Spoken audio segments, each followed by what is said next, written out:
It's my pleasure to be here. I appreciate it.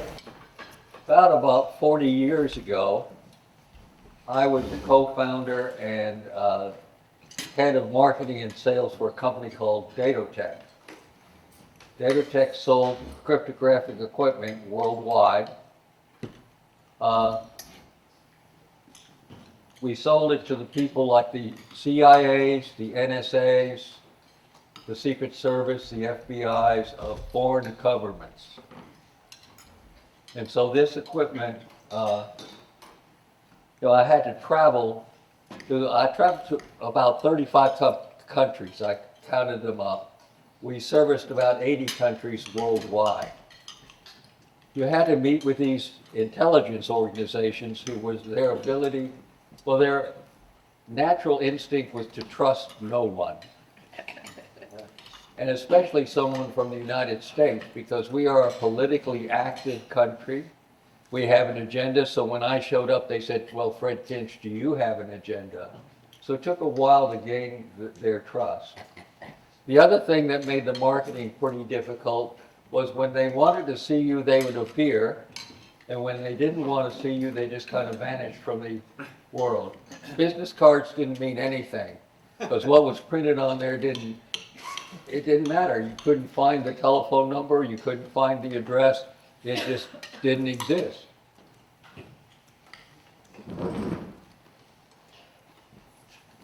So this company, Datotech, was unique. There was only about 10 countries in the world that did this kind of commercial cryptographic equipment. Now, the more sophisticated countries in the world manufacture their own equipment.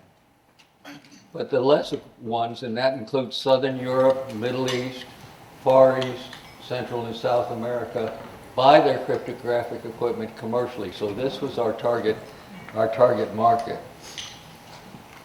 So I recently published a book. I see some people have browsed through it. It's called The Business of Secrets.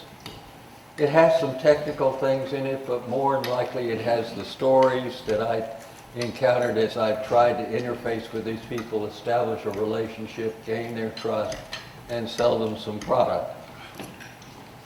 Questions are welcome at any time. I know some people have some background in this. If you'd like to have questions now or after the talk, that would be fine. So I thought I'd start by showing you an actual cryptographic equipment. This thing looks like kind of a clunky calculator, and it was designed to look like a calculator, and it was designed to be highly portable. How you would use it is you take a message and divide it into groups of 5 characters. You come along and punch into the keyboard the first 5 characters, and they'd appear on this display. You'd hit the equals button, and then the cipher characters for those 5 characters would appear. You'd write those down. You go to the next group of 5 characters and repeat the process until you went through the whole message. It had 2 advantages. You could communicate the cipher message any way you wanted to. You could read it over the telephone, you could send it by carrier pigeon, you could do any way you wanted to, which was helpful. If you were the local spy, how are you going to transmit back to your CIA or your headquarters like that? The other main advantage of this product was that it could restrict who knew what the cipher message was to a very small number of people. For example, if the ambassador to Israel, currently now with all the wars going on, wanted to talk to Secretary Blinken, he could take one of these and encipher the message, and Secretary Blinken could then decipher the message, and just those 2 individuals would be the only ones that would know what the cipher was. Now they had to agree on a combination. We called it a basic key, is the term in cryptography, but it basically, you lock it up with the combination and then you unlock it with the same combination. When we introduced this product in the late 70s, it was state of the art, and we wanted to do a little marketing hype and pizzazz. So basically what we did is we decided that we would customize some of these for some of our better customers. And so one of our better customers was the Sultan of Oman. And I went to Asprey's, which is a jeweler on Bond Street in London. And I had to get the name, his name, and the royal crest and everything. It was the Crown Jewelers for that particular country. And for a small silver plate that replaced this one here, I paid a very pretty penny because it was the Crown Jewelers for Oman. We also gave units to the King of Saudi Arabia, the King of Jordan, to General Martinez, who was head of Army Intelligence in Argentina, and to several other people. While we were about it, we had 2 extra units manufactured, one for me and one for the president of the company, Ray Whitson, who was also a co-founder of this. So this hasn't been turned on for 40 years, so I'm a little concerned about the batteries, but you're welcome to examine it after there, but please don't turn on the on switch. I don't know how corroded the batteries are. It's a memento for me. And again, I would encourage, if there are any questions along the line, please feel free to ask those. How long a lifetime did that have? Well, we introduced it in 76, 77. I left the company in 82, so it was still going strong then. But, you know, I think it probably had a 10 or 15 year lifetime, something like that. Yes. How were the keys communicated? You had to communicate the basic key some other way, either by a diplomatic courier or through, you know, a secure pouch or some other way. And that was the disadvantage, of the cryptographic technology of the time. It was what was called a private key, to use a term, so that everybody in the network had to have the same basic key, and you had to distribute the key another way in order to, you know, get everybody on board. Okay? Any others? So my first trip to Cairo started at JFK Airport. It was November, the wind was blowing, and I went into the terminal to catch my flight overnight to London. And I was being paged. So when I found a white paging phone, I found that Ray Whitson, the president, was on the line. And we had been invited by the head of Egyptian Army Communications, General Akil Tal Akil, that we would have an official visit and demonstrate our products to him and his staff. And a Colonel Khalil was supposed to make the logistic arrangements, things like transportation, visas, hotels, hotel reservations, etc. So we modified our itinerary to accommodate the general in his time frame, and we went off on our trip. I had one of the London salesmen with me during that time. And we found, well, we first went to Oman, and I found when I left Oman, well, let me back up. When you were traveling, it was way before ATMs on every corner, so I took $500 worth of traveler's checks to take care of the taxis and other incidentals that, you know, it was probably more than enough.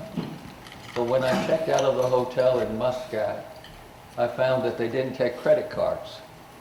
And the hotel bill was $350. So that cut my $500 down to $150. Well, that worried me some, but not a whole lot. But we got on the plane and we arrived in Cairo.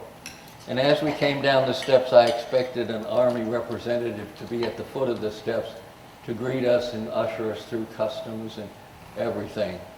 But there was no one there.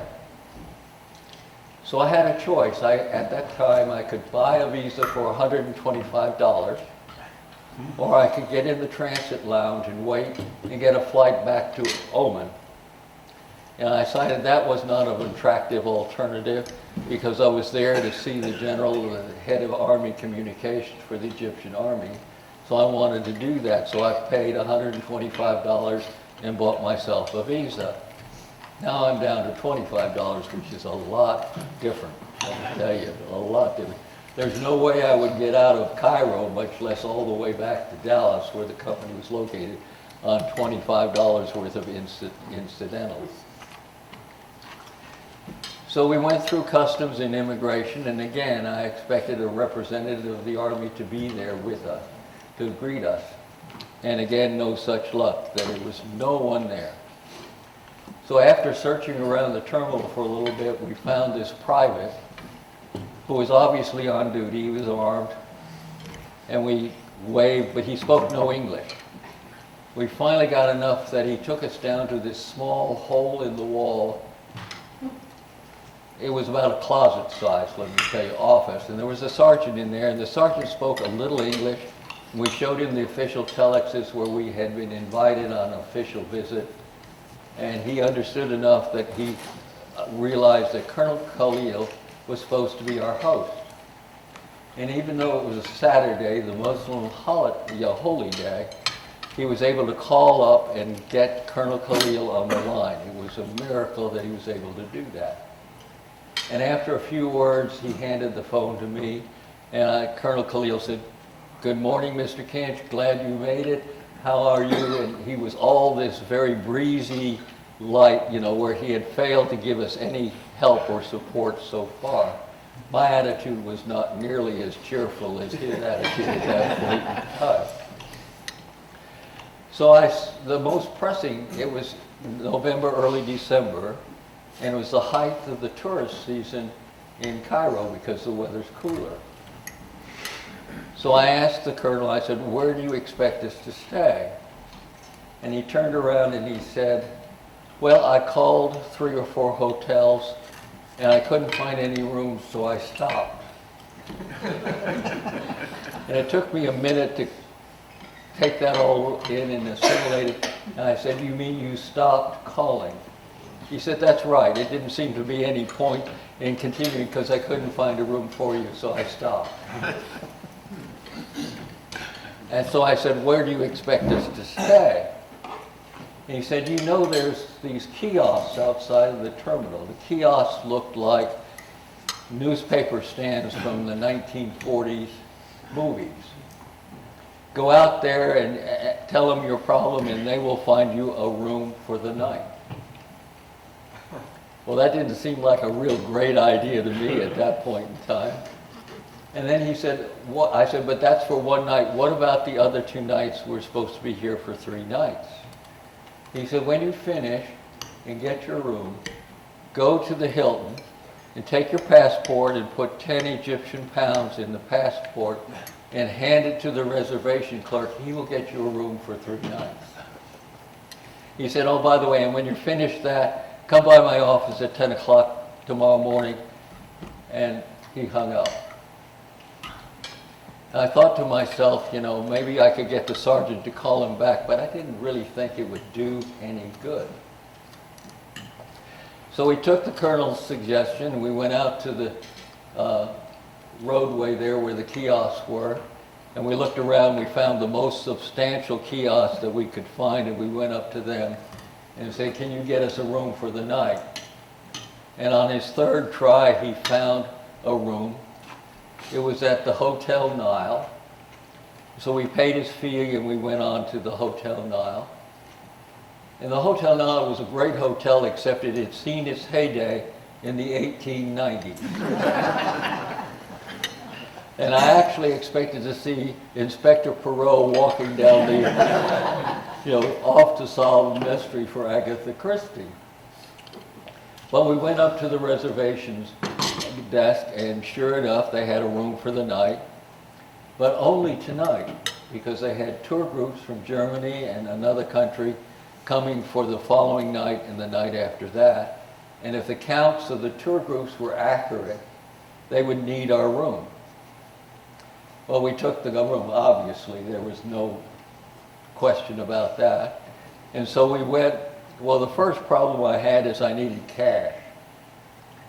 So at that time, American Express would give you $500 worth of traveler's checks based on your Amex card. So off we went to the American Express office. Walked in and went up to the clerk and I said, I'd like to get $500 worth of traveler's checks. Here's my Amex card, here's my passport. She looked shocked. And she went off to find the manager, and let me tell you, my heart skipped a beat. But the manager came out and he scrutinized my passport, scrutinized my Amex card front and back, and he finally, after about a couple minutes, said, I can do $400. And I said, you got it. So I solved my cash problem, but we still only had a room for the night. So we had no better suggestion than to follow Colonel Khalil's idea that we put 10 Egyptian pounds in our passport. We started at the Hilton, and the guy handed back the passport and the money, and said, we can't come, we do not have a room. Don't you realize it's the height of the tourist season? And I said, if it was a 20 Egyptian pounds, would that make any difference? And he said, no, absolutely not. We really don't have any room. And so we went on, we hit the Sheraton, we hit the Intercontinental, we hit a couple more, and no rooms. So it was back to the Nile. We were guaranteed a room for one night. So the following morning we went down to the desk, as we were preparing to go off to see Colonel Khalil, and we said, have you got any update on the head counts for these tour groups? He said, no, we don't. We don't know whether you're going to have a room tonight or not. And I said, should we pack? He said, no, don't bother. I'll pack for you. That didn't sound too good, so we went back to the room and put most of our stuff back into the suitcase. And then we went off to see Colonel Khalil. Well, after a few minutes in the outer office, we were ushered into his inner office.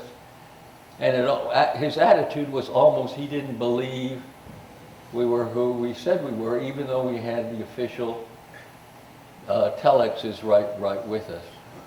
But he did call General Akel, and his attitude changed instantaneously as he got the general on the line. Yes, sir, they're here, no problem, sir, etc.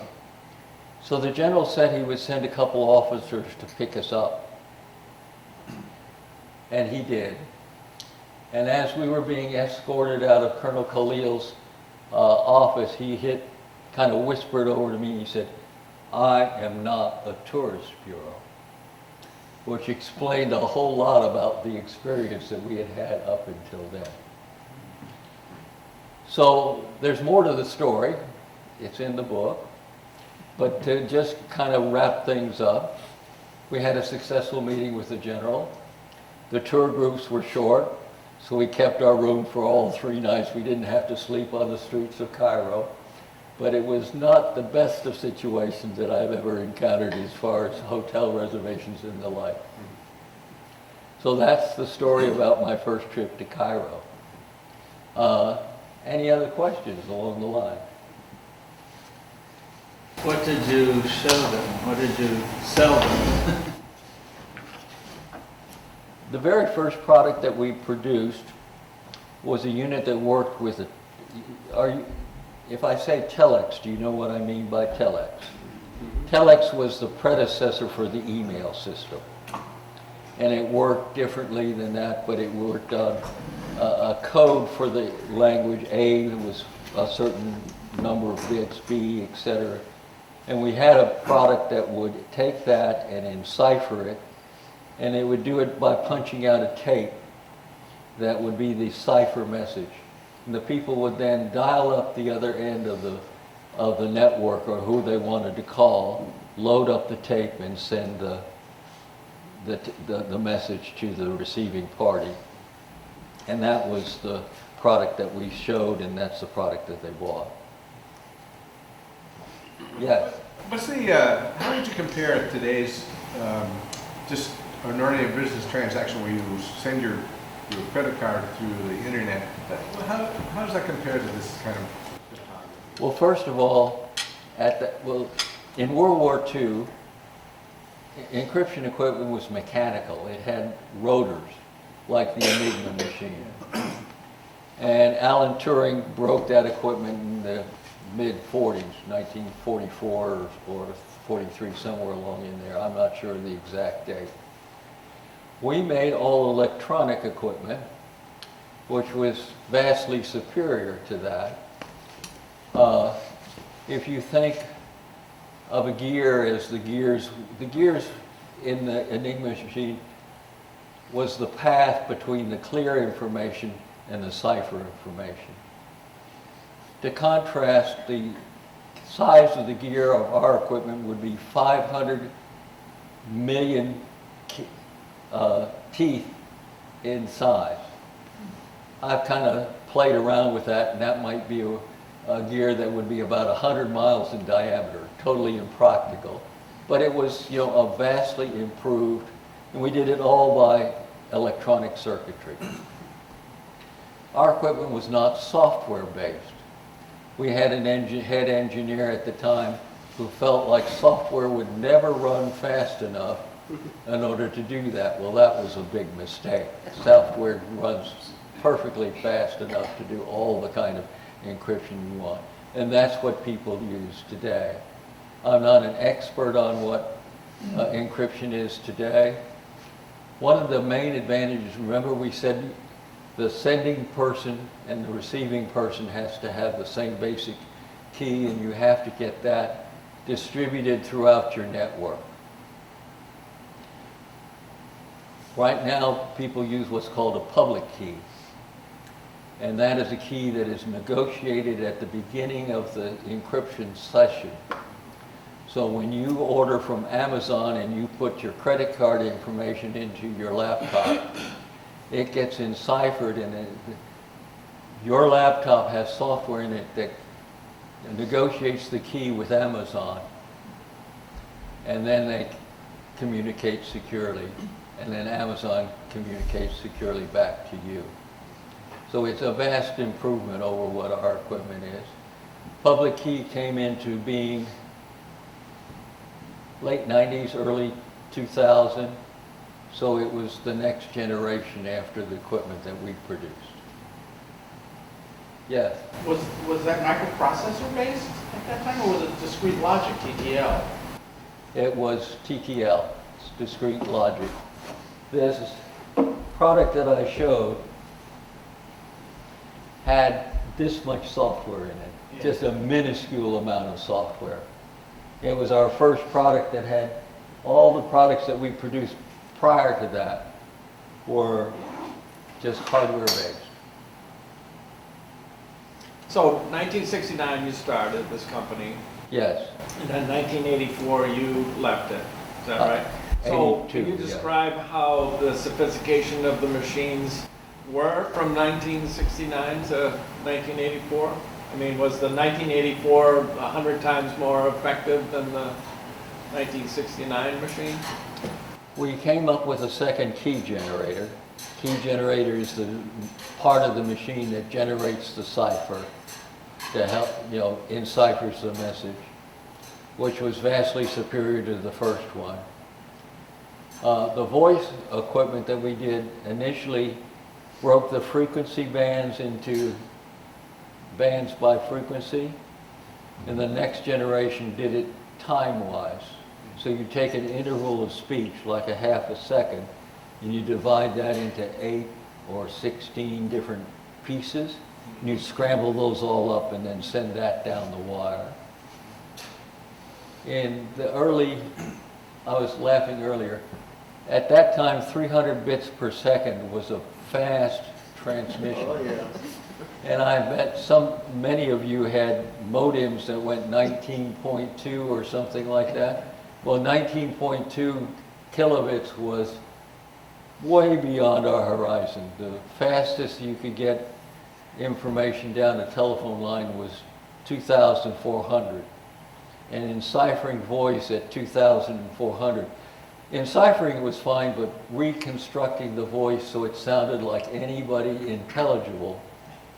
I have a quote in the book, which is from, I think, the New York Times, where Mondale was talking about Jimmy Carter, and he had talked with Jimmy Carter over one of these enciphering machines, and he turned around and said, not to be disrespectful of the president, but he sounded like Donald Duck. And they did. You know, it was very mechanical. It just didn't sound like, you couldn't recognize who you were talking to. So if you were the general at NORAD that was responsible for sending off the missiles to Russia, would you like to have the guy who was telling you to do that sound like Donald Duck? Not hardly. Not hardly. Yes, there were big improvements in the equipment, but the biggest improvement was when things went all software and when they developed the encryption technology that allowed for public key. Could you? Yes. I may just be reading too many spy novels, but you had a company that was manufacturing a device that allowed people to send encrypted messages. I would assume that a lot of people were spending a lot of energy trying to relieve you of one of those units. What kind of security did you have to go through to basically make sure that the only people who had this device were authorized to use it? Well, you have a certain philosophy in cryptography, at least of the time, that when you produce equipment, you assume that the enemy, the person who's trying to attack the code, knows the equipment fully. It's like, put yourself in the situation of a safe, a vault at a bank. The person who, the thief who wants to get in there may understand all the mechanisms and whatnot, but he doesn't have the combination to open up the safe. Same thing with cryptographic equipment. He can understand all the mechanics of how it produces cipher, but if he doesn't have the combination or basic key, he starts at ground zero. Yeah. Was the encryption mechanism that was embedded in this hardware secret or a well-known algorithm that you could pair with another company's decryption device if you shared the key? As part of my learning process within the company, since I did a lot of traveling, I had to learn how the key generator worked. And when you met with the cryptographic authority, and you always had to meet with the cryptographic authority to get their seal of approval that the algorithm was strong enough that for their use. So we always explained how the key generator worked down to the finest detail. I was not an expert. We had some couple engineers who were expert in it. I could take it so far, and then I had to bail and have someone who was more knowledgeable than I could come in. But understanding the algorithm and how it worked was something that we told the people. And I got some good, I presented the algorithm to the cryptographic authority in Italy, and they were very candid. They said, we understand how you do this, how you do that, but we have no idea of how to decipher your message. Even though they had a piece of equipment and they had taken it apart and they understood all the different pieces. And that was the objective, is that, you know, they could understand how the safe lock works, but without the combination, they would be lost.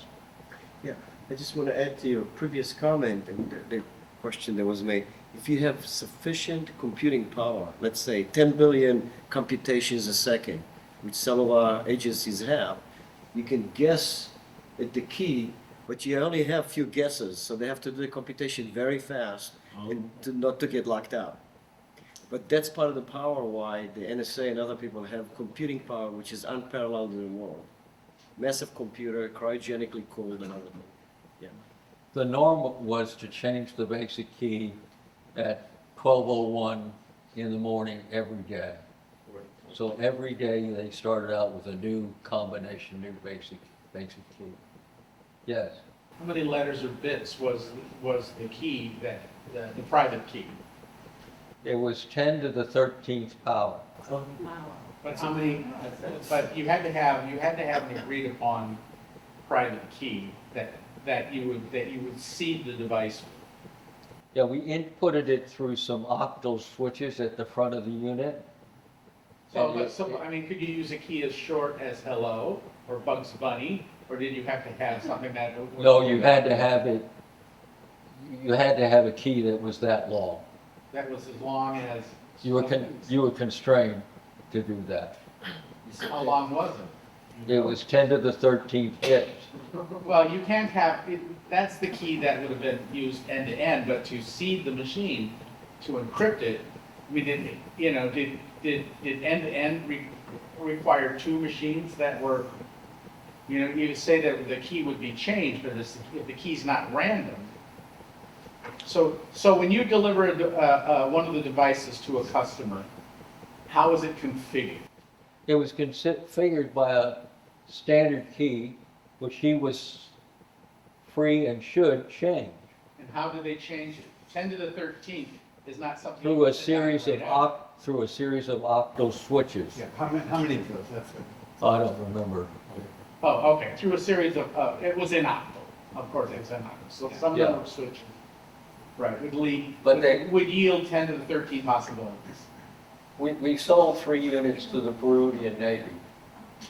And about a month later, they came back, we're having no problem deciphering the traffic, breaking the traffic. And we thought to ourselves, Peru? The Italians can't do it, but Peru can? That just didn't seem, I'm sorry, I mean prejudicial, but that didn't seem to make any sense. And we sent telex back to them and said, did you change the basic key that we changed the products with? And then they never heard from them again.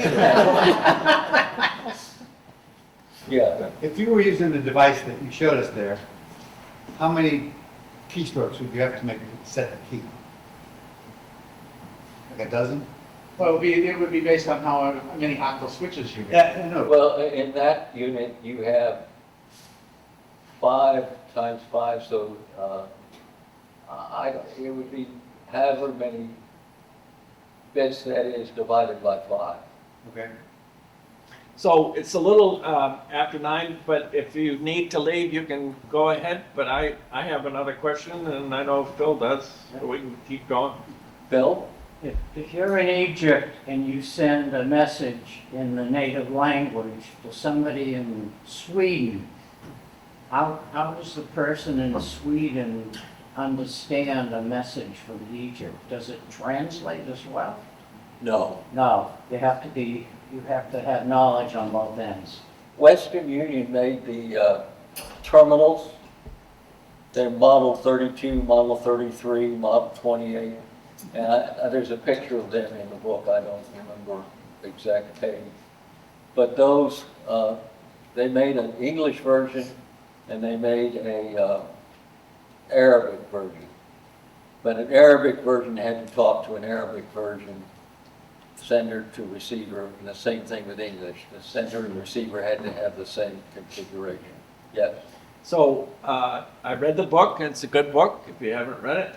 I have some for sale. Yes, Should I? for sure. Actually, I've got mine in here if you can sign it afterwards. I'd be happy to. So I believe in the beginning that your first customers were oil companies. The initial strategy of the company was to encipher computer files, something that is done very commonly today. You know, your records and whatnot, they're all enciphered for protection. Well, we produced one, but a unit that would do that, but there were absolutely no customers whatsoever. We went down to a computer show in Houston, and we had it was phenomenal. People were excited about it, and they filled our booth. We were exhausted by the end of the day answering questions. We flowed out into the aisles of the show. But at the last day of the show, we hadn't had one inquiry, one appointment, Nothing. There was no, it was a phenomenon, but it was no, what didn't apply to my network. But a gentleman from Shell Oil by the name of Bob Pfluger stopped by and he said, can you take this and adapt it to telex? And we said, and can you do it in 90 days? Well, we knew we could do it, but 90 days was a real tight schedule. But we did it, and he was our first customer. We sold him $50,000 worth of equipment, which for a small, struggling company was, yay, kind of thing. Other question? Well, so how did the oil companies use it?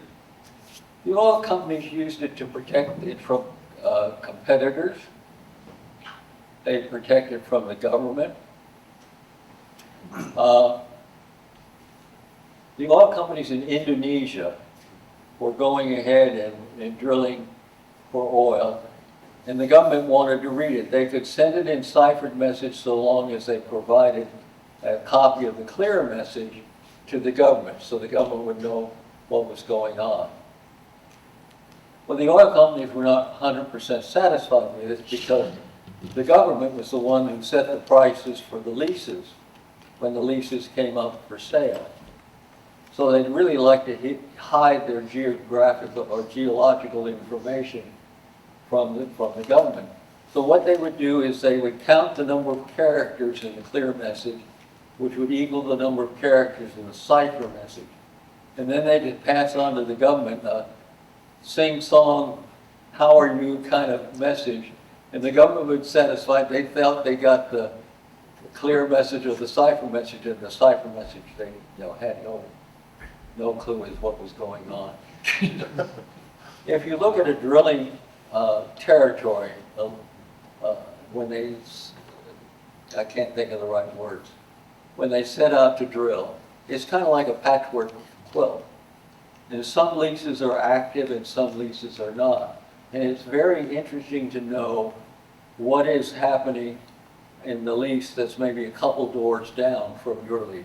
Because the lease in between, if you knew the geological information of what they're encountering when they're drilling there, they would really like to, you could know, is that valuable or is that not valuable? What is the likelihood of striking oil if you drill on that property? Even when they survey with the sensors, with the seismic sensors, yeah. When they map it out. Yeah, they do that, but at the time, getting the drilling information was that much better. That much better. Yes. So in the time period you're talking about, I was also traveling as an engineer for marketing, and I would have to travel with various samples. And of course, after the hijackings and so forth, everybody got very suspicious of anything that you carried with you that they couldn't recognize as a transistor radio. Did you run into any trouble bringing your samples along with you? Yeah, we ran into a lot of trouble bringing our samples because the smallest unit was kind of like the size of a mailbox, metal mailbox that you find on a rule, and things got larger from there. And there's a whole chapter in the book about problems. Well, let me tell one story. I had a set of voice units, one that would encipher when you spoke into the phone and one that would decipher it at the other end. And I was traveling to South America, and I arrived in Peru, and one of the boxes of the units, and the box was big. It was not small. It weighed about 40 pounds. So it was not it was not inconsequential. You noticed it. So one of them came up off the airplane off into the luggage turn, and the other one did not. So I went to the baggage handler and said, "There's another unit in the hull of that baggage unit." And he went out and looked and couldn't find it. So I went to the Braniff reservation. I said, "There's another unit there. We need to get it." They went and looked and they couldn't find it. He said, "But don't worry. The plane goes from Lima to Buenos Aires. They offload everything in Buenos Aires. If it's found, they'll get it back tomorrow." Well, this was a Saturday, tomorrow would be okay, Sunday, I didn't have a demonstration until Monday morning. So I picked up my unit, my bag, went off to my hotel. And sure enough, about 5, 6 hours later, I got a call from the airline. They found it in Buenos Aires. It'd be on an airplane. He'd come back. It'd be at 2 o'clock on Sunday afternoon. So I went into the terminal at 2 o'clock and got the bag and started to head towards the door. And this customs official said, "Where are you going?" And I said, "I have this unit." And he said, "Well, it's not accompanied baggage." And I said, "It would have been accompanied baggage if the airline hadn't screwed up." And he said, "No, you can't take that." He said, "What's in there?" I said, "It's electronics." He said, "Well, we may have to confiscate it because electronics that come into the country without the proper documentation, they're subject to And, he spoke Spanish, I learned a little Spanish. And I was getting frustrated and I was really angry about the whole situation at this point in time. My Spanish was running out of gas and it was, not a friendly. This lady came up and I explained the situation. She spoke English and Spanish. I explained it to her. I never knew who she was. She just showed up. She had seen my discussion with the customs official and was,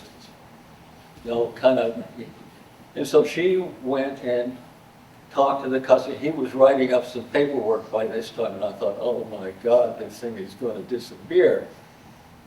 And somehow, after about 20 minutes, she was able to convince him that the baggage, the box with the electronics was okay. So I grabbed it quickly before the guy could change his mind and headed out to the curb. Well, it was a Sunday, and there wasn't a taxi to be had. In the meantime, this lady had gone out to the parking lot, got in her car, and she drove up by the curb and she said, "Do you need a ride into town?" I said, "I surely do." And we loaded this box into the trunk of her car and off we went. And during the course, I said, "Did you have any unusual expenses along the line?" She said, "No." I said, "Can I pay you for gas?" She said, "No, it's my hospitality." And so I was able to recover. So yes, we did have some problems from time to time. And what branch of the intelligence service in there that you went? So anything else? Well, it's 9:15. Yeah, I just got maybe the last question is, you left the company in 1984. Did you stay in this line of work? I went to work for a company that made components for cell phones. And I left there a couple of years later and then went to work for a defense contractor in Dallas. And then after that, I went to work for Textron Systems up here in Burlington. And I retired from there. Great. Well, thank you very much.